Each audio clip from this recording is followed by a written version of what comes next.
So today, and for this part of the online video lectures, we're going to talk about how to increase food access in food deserts, really focusing on points 1 through 5.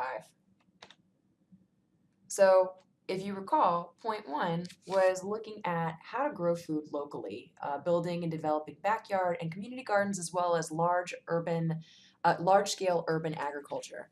So here's an example of a nonprofit downtown called Grow House, in which people are allowed to work in the community garden and, in exchange, actually take some of the produce. So this is one means, again, to try to get people to invest in local farming and to be able to directly benefit from being a part of these initiatives. So again, kind of giving back to the community and also personally benefiting from working in a community garden. There are also other means to develop alternative retail outlets.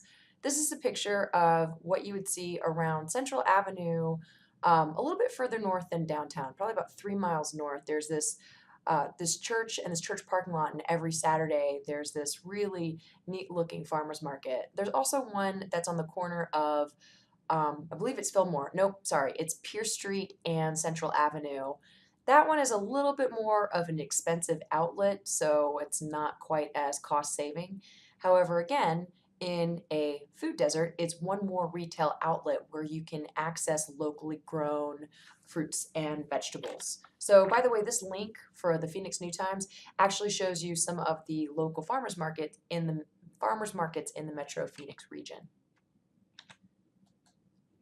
Another way to increase food access was actually through a federal program. Well, it wasn't a federal program, it was a federal initiative called Let's Move, the Let's Move initiative, that was run by Michelle Obama. Part of this, although really the initiative focused more on physical activity and getting children to become more physically active and aiming to reduce childhood obesity, was also to increase food access in food deserts. And so through this initiative, which also paired with Walmarts were encouraged to build these Walmart Express stores, which only sold food items in particularly lower income food deserts. Another food outlet that's local is Fresh Express.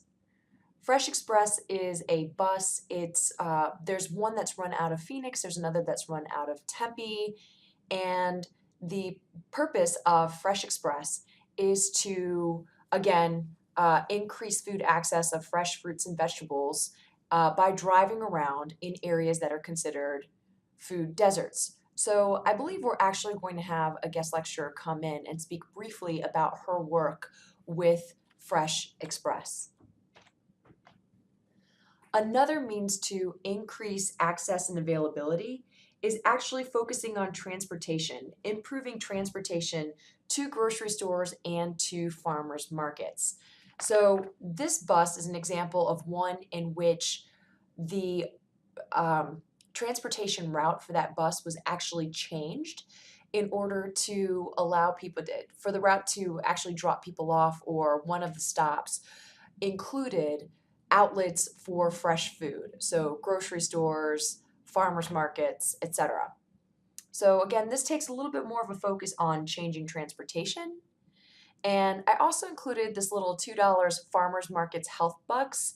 So not that long ago, the food stamp program, SNAP, Supplemental Nutrition Assistance Program, actually decided that for individuals who are using SNAP benefits, that they could use their SNAP benefits, go to local farmers markets, and be able to buy twice the amount of produce than they usually would be able to buy if they're using SNAP benefits, whether they're using that kind of debit-looking card, because that's what it looks like now, whereas it used to be stamps, it now looks more like an ATM or debit card.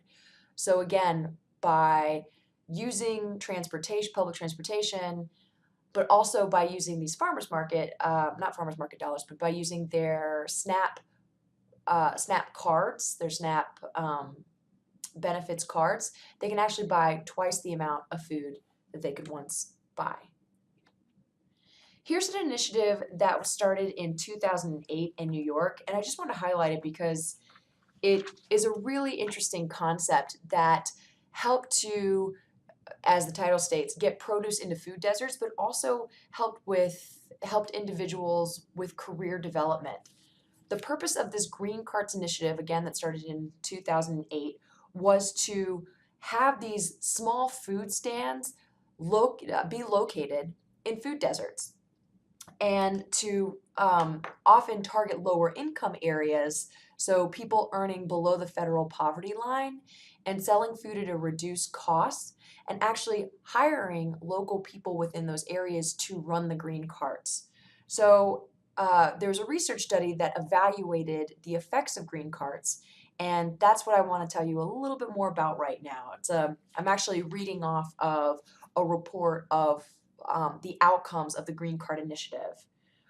As of 2014, green carts were reaching the targeted low income populations, with about 44% of customers earning less than $25,000 per year, which is close to the federal guideline for a family of four living at 100% poverty line. And 68% of customers earn less than $50,000 per year for a family of four.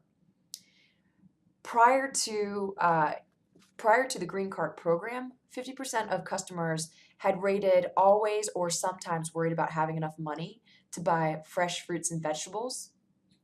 92% of customers had said that location and prices were two main reasons that they'd continue to keep shopping at Green Carts.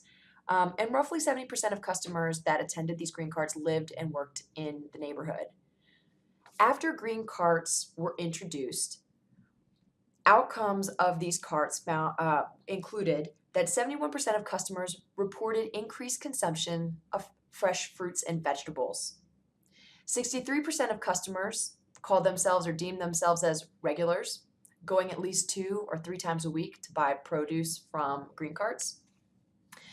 And this Green Cart initiative also served to be an entrepreneurial opportunity to vendors, and it's economically viable in the long term. 80% of the Green Cart vendors considered themselves very profitable or somewhat profitable. 50% of the vendors have been selling for more than 2 years. 56% of those operating the Green Carts expect to be operating a year from now. And 75% of those working as vendors at the Green Cart Initiative believe that their experience will help them open a larger business in the future. So again, this is a mode of economic development, workforce development, as well as a reduction in a food desert by making fresh fruit and vegetables available via these small portable carts.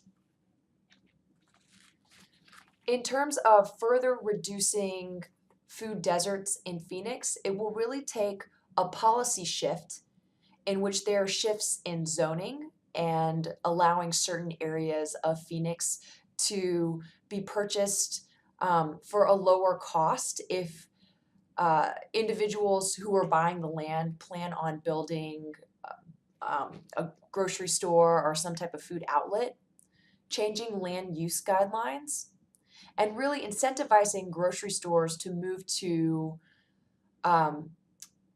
food desert locations.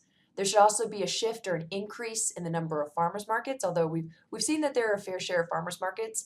Maybe some of those farmers markets really should target lower income communities instead of, say, the two that you'd find on Central Avenue really tend to be a little bit pricier. And so it's kind of for those who already have access to fresh produce and more likely have car or some means of transportation. An increase in community gardens, as well as a push to have lower cost food sold at food trucks to try to increase the amount of fresh foods that are available in food deserts. So again, these are just some of the ways in which you can increase food access in these locations that otherwise people had a much harder time having access to fresh foods.